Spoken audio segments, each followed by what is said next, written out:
once again, a very good morning. And as my tradition goes, we begin with a prayer of invocation so that the speaker and the listener is tuned together. And then there will be passage of knowledge. Om, Om Yo Brahmanam Vidadhati Purvam Yo Vai Vedashta Pranoti Tasmai Brahmadeva Buddhi Prakasham Mumukshurvai Sharanamaham Prapadye. Om Shanti Shanti Shanti.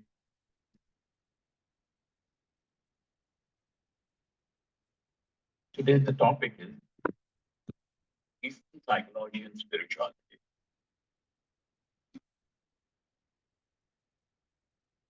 It amazes me and amuses me at the same time. The reason being, very often, Eastern philosophy is a word, is a term that we are accustomed to. But then to come to something, as Mrs. Valimbe said, about Eastern psychology is unheard of. And then to put it parallel with spirituality is definitely something which belongs to your identity as Indians.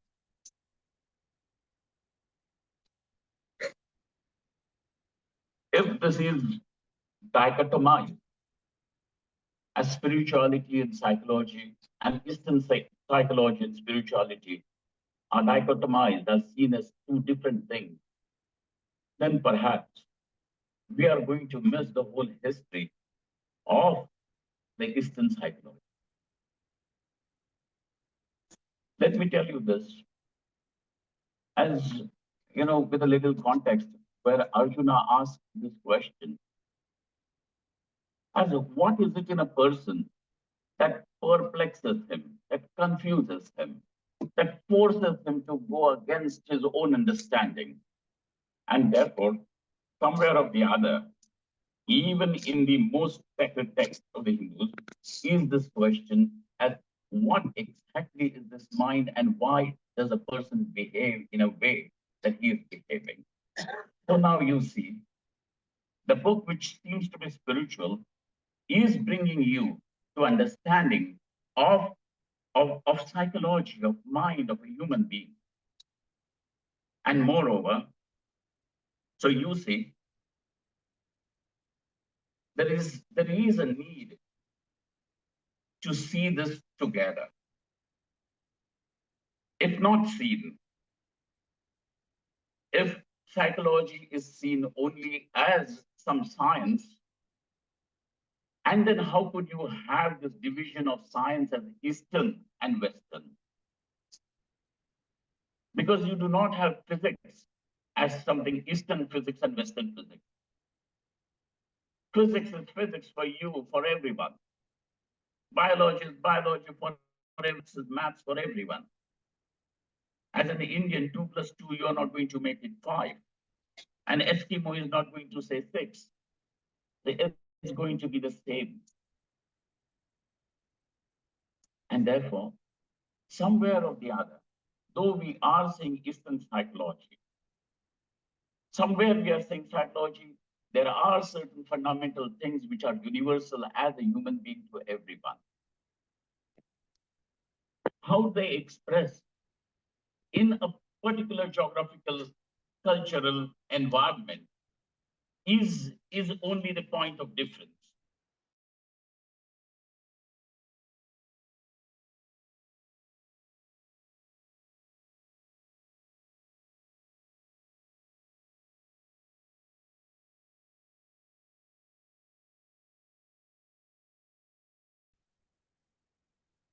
हमारा उत्तर तो यही रहता है, this is what I said. वही ईट वही पत्थर.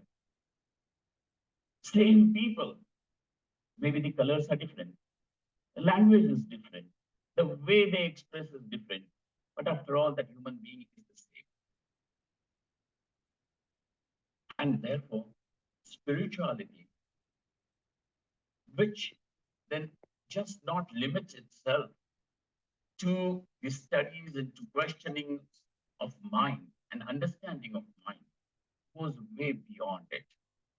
But even to go beyond that, you need to pass through this passage, the passage of understanding one's intentions, one's own mind. And therefore, I congratulate everybody of you to bring these two topics together, psychology and spirituality. And then more precisely, because the Indian psychology is embedded in spirituality. You know, there is nobody, I don't think anybody of us over here who are present today are unfamiliar with something like Ramayana. Knowingly, unknowingly, consciously, unconsciously, if you're born in this soil, these are the elements that you are going to carry. So knowingly, unknowingly, we are all spiritual seekers. Because we are seeking. Perhaps you are trying to understand what exactly is it that I am seeking. But seeking is there in each one of us. And therefore, as a seeker, here we are trying to understand. And so therefore, there are these areas where philosophy and psychology overlaps together. You're going to question, what is this world? What's my role in it? Why am I here? What are my intentions? What are these people? What is my relationship to them? And is there anything that I truly want to ultimately want to achieve and reach? Is there something like this? So these are the questions. And then you have become spiritual, you have become philosophical. I would not just say philosophical in academic sense, but you have started questioning the fundamentals of life, the basics of life. And that is what spirituality would be. Adhyatma Shastra. You have started questioning yourself. You have started questioning about the existence of world. You have started questioning about your intentions and your relationship with the world. And therefore, all these things put together. Now here we are with this topic of the day, which is the Eastern psychology and spirituality. To tell you about spirituality, I'm going to take moreover, because Eastern psychology is what we have said. So we are going to talk about a thought which has risen from this soil. And therefore, Bhagavad Gita is what I'm going to heavily rely upon. And I'm going to bring to you certain passages, certain shlokas and context references from Bhagavad Gita to understand this topic. If you ever look upon Arjuna, you find in the first chapter a man who is a man of the world, extremely confident, and he knows exactly as why he has arrived on the battlefield. So also we all have arrived over here knowing why we are here. And yet something happens and the person breaks down. Even a person of that kind of achievement, if you know, because of the shortage of time, I may not be able to tell you the whole history and the stories of Arjuna. But you know, you'll have to remember, he is not an ordinary man. If you could have an award in his name even today, you can understand that his achievements were far better. I mean, what great achievements were there. So Arjuna is a man who's not an ordinary man, who is a man of great achievements. And even a person who is so accomplished comes and breaks down, finds himself totally lost and confused. So if you are confused, if you feel lost, if you feel that in which direction should I go to, and that answer you do not have, so please do not consider this as something, you know, which is just happening to you as a victim. Please know this is where the person's journey begins. This is your struggle. Even for a chip to break the egg and come out to break the shell, there is a struggle. And that struggle is a mark of your life, of your existence, of your independence. So over here, Arjuna comes and he finds himself totally broken, shattered down. And then comes the teacher to whom he goes and says, please help me. I do not know what to do. I do not understand the way out of this suffering. So spirituality has begun with this very question, whether it was Mahavira, whether it was Buddha, or whether it is Arjuna, or whether it is going to be you and me. This is the basic fundamental question which we are going to ask, and that is there any end to this suffering or not? Does it end anywhere, or is it just going to be that you have to continue putting up a mask of a happy person and then struggle? And somewhere deep down, you still have to be very sad. Arjuna asks this question: is there an end to this suffering? Can this be ended? What brings Arjuna to question this is totally Arjuna's issue. That is topical issue that belongs to Arjuna. For you and me, it could be, something like not getting a job, or something like not able to get through an exam could be your issue. Something like being not on a cordial terms with your partner could be your issue. And you are, whatever it may be, if you have arrived on this point where you are going to question as how does this suffering end, then you have marked, banked on this journey. So to know that the spirituality now is not only in understanding mind, but even creating a person who can live in this world and look for that solution and discover that solution wherein is suffering. No matter what policies one is going to do as a politician or as an educationist or as a social activist, but there is something deep about the suffering which needs to be questioned, which needs to be known. And therefore, you have this science of spirituality. And I'm boldly saying it is a science, because over here, it is just not a belief system. It is something that can be questioned. It is something that can be verified. And therefore, that is what makes it a science. Knowledge. Otherwise, you have belief systems wherein a belief cannot be questioned. Your belief that after death you are going to go to heaven, that cannot be, or hell, cannot be questioned, because maybe not. And that is where you will end as an answer.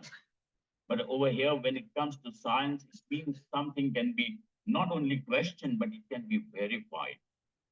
And so, over here in spirituality too, over here in this Adhyatma Shastra too, it can be verified, it can be questioned, and questioning is the very spirit in which you see Bhagavad Gita, in which you see all the Upanishads, wherein the disciple is constantly questioning. Questioning is not discouraged. Questioning will be discouraged only if one is afraid of exposing his own ignorance. But if you are going to look at the whole bulk of the Upanishadic literature or Bhagavad Gita itself, you are going to find that there is nothing but question and answer. The teacher is subjected to questioning, to verifying what he is saying, to substantiate it with evidence. And so, this is the spirit in which spirituality is grown over here. And this is what we require our minds to be. Minds which are ready to question, minds which are ready to grow, because growth will happen, or growth of knowledge, to be precise and specific, will happen only when it is questioned. If Newton never had questioned, why does an apple fall down? Perhaps we would not have physics today. It begins with question. And therefore, there is no guilt. There shouldn't be any guilt in asking a question.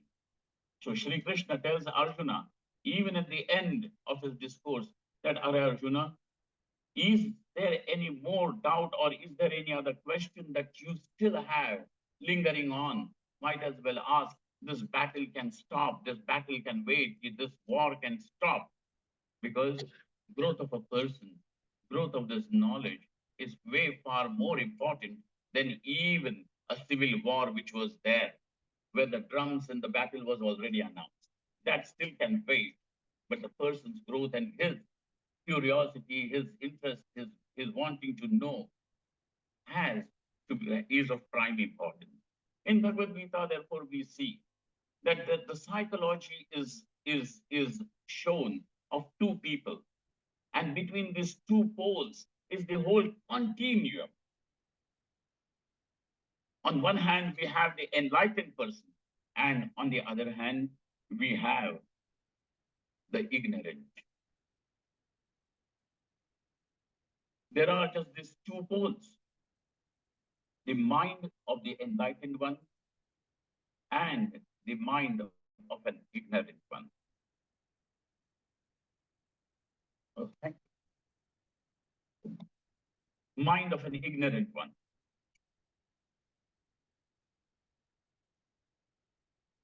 Another thing that you should note when you're going to approach Bhagavad Gita, and for that matter, any spiritual text over here, when we are saying ignorant and enlightened, what exactly do we mean? What exactly do we mean? And Shri Krishna Bhagavan gives his definition of an enlightened person at the very outset of his discourse. And he says, Na anushocanti panditaha. An enlightened person, the man who now knows. What he knows is yet not discussed, but he who has known whatever he has to know. His mark of distinction is that he now doesn't lament. There is no occasion, there is no reason for him to be sad, to be miserable. And that means he is somebody who has gone across the misery.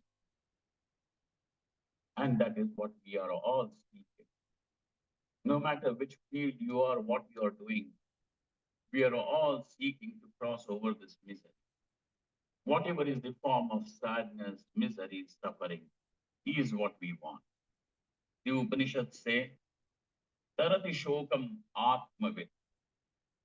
And that is what Shri Krishna's Anuvad, that this is how he frames this whole idea in the very beginning when he says, Na anushocanti panditaha. The man who is enlightened now doesn't suffer. Doesn't suffer means he does not see any reason why he should be sad. We have reasons why I'm suffering and why I'm sad. And perhaps you could be saying, I am sad, I am suffering because of my husband, because of my parents, because of the politicians, because of my neighbor, because of something and something and something. We could have several reasons. And that is how we justify our miserable existence. But a man who is enlightened, he says that there is no reason for any sadness. Even death also cannot bring any sadness on him. Even death cannot bring him misery, and therefore he is totally free from this misery. The Eastern psychology, the philosophy, our spiritual sciences say that as a seeker, each one of you, you may be seeking money, you may be seeking popularity, you may be seeking power, position, you may be seeking pleasures. No matter what is your pursuit at this moment, but you are a seeker. And if you are a seeker, you are, more precisely, you're seeking freedom from misery. You're seeking freedom from sadness. This misery has several faces.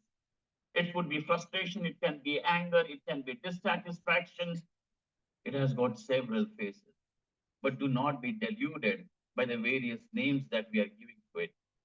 What you ultimately see is that it is misery, and that is what I want to set myself free from.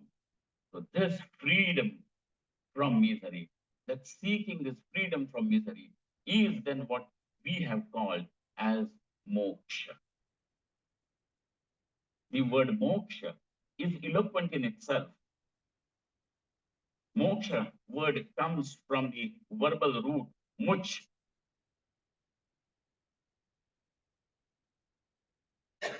and that means to be free. What is it that you are wanting to be free from? Then you say freedom is meaningful only when there is a bondage. Otherwise, what freedom are you saying? Unless and until there is a bondage, why would you be seeking freedom? Unless and until you have seen some fetters that are binding you down, why would you say that there is of freedom? And this freedom is freedom from misery. And therefore now spirituality is not something that stays only for people like me who are there in Rishikesh living in some ashram, but it becomes a pursuit of each one of us. And unless and until this is recognized, this is known, this is acknowledged, we are not going to be very honest with our life. Be honest. There is something legitimate about your seeking. It is not simply that you're seeking power. It is not simply you're seeking recognition. It is not simply seeking some sort of more money. Well, since we are on this topic, I must also tell you about this. This is not what I had thought I would discuss, but here it comes to the flow, and so hence it goes perfectly well. Ask a person that if you're seeking love, how much love are you seeking? And he or she is going to say, I want love till that the person who loves me should love me till the end of time. Yeah, Dr. Michael. And then that means you are saying that I want love which is boundless. If you are seeking money, how much money? Be honest. Imandari se bolo. And you will say, I want enormous. That can never get exhausted. My money should never get exhausted, which means you are saying that even if I want money, I want something that is boundless. If you want popularity, how much popularity do you want? And you are going to say, I want to be popular everywhere, wherever I go. Even if I go to Indralok, those people should know me already. I want to be that popular. How much power? And you're going to say limitless. So look at this. Your pursuit, which you're saying is the pursuit of liberation, means where you are saying that I want, whatever I want, it has to be limited. That which cannot be bound in time, that which cannot be bound in place, that which cannot be bound in any names, forms, or any condition. And there is legitimacy to it. And do you know what you have sought so far? And that is, you are seeking that what is anantam. Antam means that which has a boundary. Antam means that which has got a limit. Anantam, an is the negative particle suffixed to antam will become anantam. I want that what is anantam. And mind you, you are not going to be satisfied with anything that is less than this, because this is what you are truly seeking. And so Anantam means Satyam Jnanam Anantam. What you are seeking is God. If I'm allowed to use this word, Anantam, that which cannot be bound in time, that which cannot be bound in space, that which cannot be bound by any condition, is what my basic seeking is.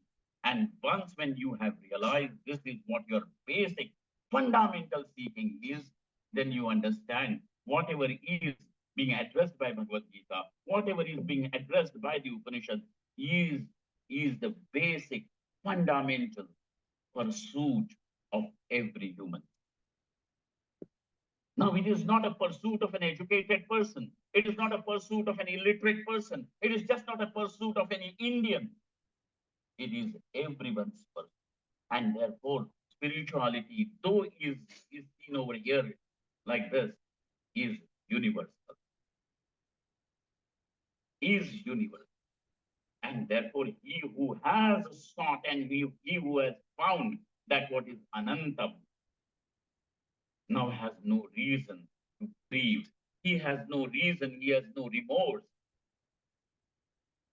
He does not carry any guilt, he is free from it. So you have a mind of an enlightened person, which is free from any investments like this. You know, look at this. We meet a person, and not only now that you are meeting a person and you are just simply communicating with a person, but in a way, you are making an investment. I'm using this word investment. Investment over here means that you look upon that person as a potential source who can make you happy, who can give you what you want. If you want money, then you are looking upon that person as he who can give me some money. If you are looking for some pleasure, perhaps you are looking into that person as he who can give you, he or she can give you some pleasure. So you look upon the world as some sort of an investment wherein you are going to reap something out of them, squeeze something out of them. And therefore, mind of an enlightened person is not an exploitative mind, wherein he is now looking upon the world and the people only as some source from where he can eke out something. And therefore, it is a free mind of an unenlightened person is, of an ignorant person, is going to be like this. It is going to be bogged down. It is going to be under the weight of his own desires, of his own ambitions. And so that person now is going, this is how he is going to relate. Therefore, Shri Krishna in Bhagavad Gita says that how would you define a person, Father? And he says, Shraddha Mayoyam Purusha. A person is the very center from where all the actions will spring. That very core of your being, from all the rest, from where all the actions, all the responses, all the emotions will emerge. Then what is this core? From where all this is happening? From where life is pulsating? What is this core? What is this person as a core? And Shri Krishna Bhagavan says, Shraddha Mayoyam Purusha. You are what you believe to be. Whatever your beliefs are, that is what is going to make you what you are. That is what your real definition is. Shraddha Mayoyam Purusha. Yoya Shraddhasya Saha. You know, sometimes we feel that belief is inferior to knowledge, isn't it? And this is what one feels. Belief is inferior to knowledge. But let me tell you, and why are we talking about this belief and knowledge? Because both of them are cognition. Both of them are cognitions. Both of them is nothing but mind in action.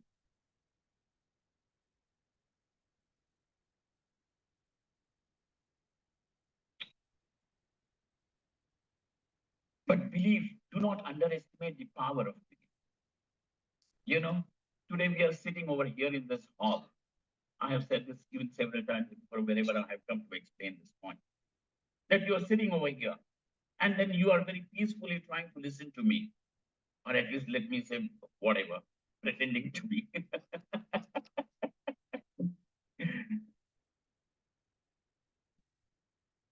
Is only because you are not afraid that the ceiling will collapse on your head. Now, this ceiling is not going to collapse on your head. Are you sure about it? You do not know. Maybe some nut, some bolt, something else is loose up there, and that is right upon your head. But you are sitting over here peacefully and listening because that is your belief that it will not fall. And that is what allows this transaction to take place. So look at this. Our whole transaction with the world, whether it is your response or an emotion or a reaction or an action, interaction with the world is based on your belief, is based on your belief.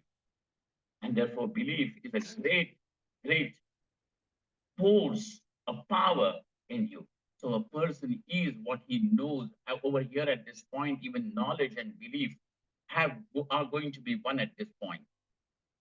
There are people who are going, I mean, there is a reason why we are saying belief and knowledge is different, but there is a point also.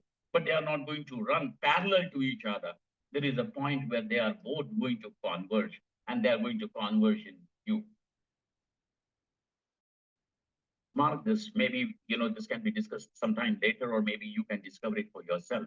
And therefore, Shri Krishna over here says, Shraddha Mayoyam Purushaha.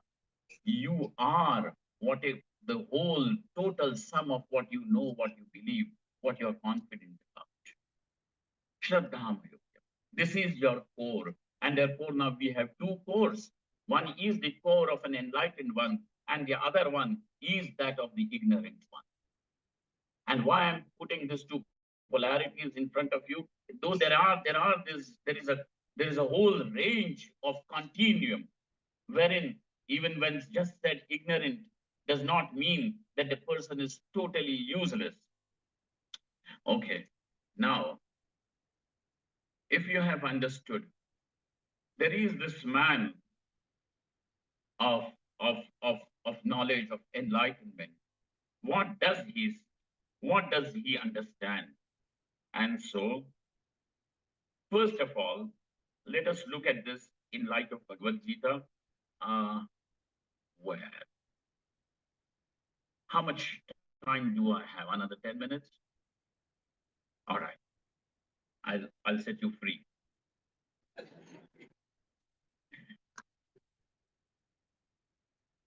Yeah, that is what I'm supposed to be, give freedom.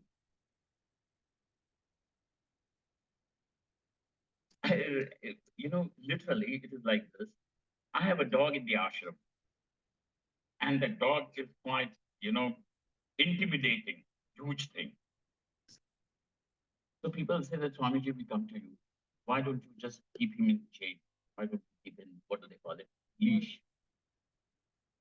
I said, मैं मुक्ति के पक्ष में खड़ा होता हूँ, बंधन के नहीं। मैं कुत्ते को भी क्यों बंधन में रखूं?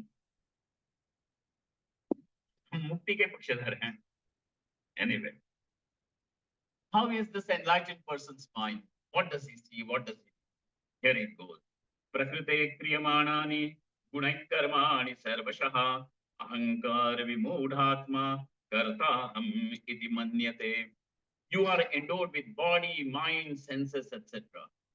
But have you ever thought, where exactly is the action emerging? Where exactly is the action emerging wherein you say that I take the credit of saying that aham karta, I am the doer. I am the agent of this action. When you are associating this or conferring this agency of action on yourself, just question for a minute. You are the students of psychology. I don't have to go that far. and it will be easily appreciated by you. You know, your eyes are able to see fire, and it is reported to the brain. There is fire. Brain makes a decision, run. And then this message is carried by the nerves to your to your legs. Immediately the legs come into action and start running. Now you tell me, in this whole gamut, what did you do? Your eyes did the function, your brains did the function, your legs have done the function. What did? But you are taking the credit by saying aham karta, I am. And once when you have taken this mantle of I am the doer, now you have the whole burden sitting on you. Now be frustrated. Yeah, when I am the doer, kartaham iti manyate. But he, who is he? Ahankara vimudhatma kartaham iti manyate. Now he who is infatuated with this idea of this ego, glorifying the ego, now immediately becomes, and he is kartaham iti manyate. Vimudhatma, he is vimohita. Mohanam means sammohanam. Sammohanam means you people know. Under self-hypnosis. It is what you have hypnotized yourself to believe. Kartaham iti manyate. You are, but are you the doer is the question. Then how does this enlightened one look upon the action? He says, Tattvavittu mahabaho gunakarma vibhagayoho guna guneshu vartante iti matvana sajjate. Now he who is an enlightened one, now he is able to see that the action, no matter what action it is, it belongs to the body-mind complex. It doesn't belong to the I. And thus, the spirit rises above the psychology. And therefore, when the psychology now is meant to understand the spirit, now you will have the Eastern psychology and spirituality sitting. Your understanding is not so that you can understand there are some complexes, some Oedipus complex or some Electra complex, or God knows several inferiority complex or superiority complex, no matter what kind of complexes that you're talking about. But all these complexes are resting on one thing, and that is I. And that I means either ahankara vimudhatma, or you see yourself absolutely free from this situation. He who has set himself free from this by looking at this fact about the self is the enlightened one. The body-mind complex will continue to work in this world, but now there is no burden. Now there is there are no shackles, because the shackles are the shackles of this ahankar, the shackles of ego, the shackles of being infatuated with it. Once when you have reason about it, you are able to see the truth about your own being, about your own. Now your existence is not at the mercy of others. Because somebody says I am good, or because somebody says I am ugly. This good, bad, beautiful, ugly, successful, failure, all these are concepts. And none of these concepts ever touch you. That is what untouched, pristine self one is. So he who is able to understand this is an enlightened one. Now his mind also functions in this world, but now he doesn't look upon the world from where he has to eke out something. He is free. And therefore, he makes even this world free. I'm going to end this little address with one mantra from the Upanishad, from the Veda, wherein it says, Vidyate Hridaya Granthihi Chidyante Sarva Samshayaha Kshiyante Chasya Karmani Tasmin Drishte Paravare. Hridaya Granthi means all the complexes, because they are sitting like a knot in your heart. Whether it is your inferiority, superiority, no matter what complex that you are going to talk about. Every complex is like a knot in your heart. Vidyate Hridaya Granthi, these knots will be torn, will be, what do they call, unknotted. Vidyate Hridaya Granthi. Chiddante Sarva Samshayaha. All doubts will be displaced, dispelled. Kshiyante Chasya Karmani. None of these karmas he discovers belong to me. And therefore, Kshiyante Chasya Karmani. Papa, Punya, all these ideas, good and bad, now are left to go. Kshiyante Chasya Karmani. But when Tasmin Drishte Paravare, when he sees that which is beyond all, Paravare. And that Paravare, which we are saying, which is the spirit, is what you are seeking, and that itself is Anantam, infinite. And that is what is the meaning of spirit. That is what is the meaning of I, where all the Upanishad and Bhagavad Gita is going to converge.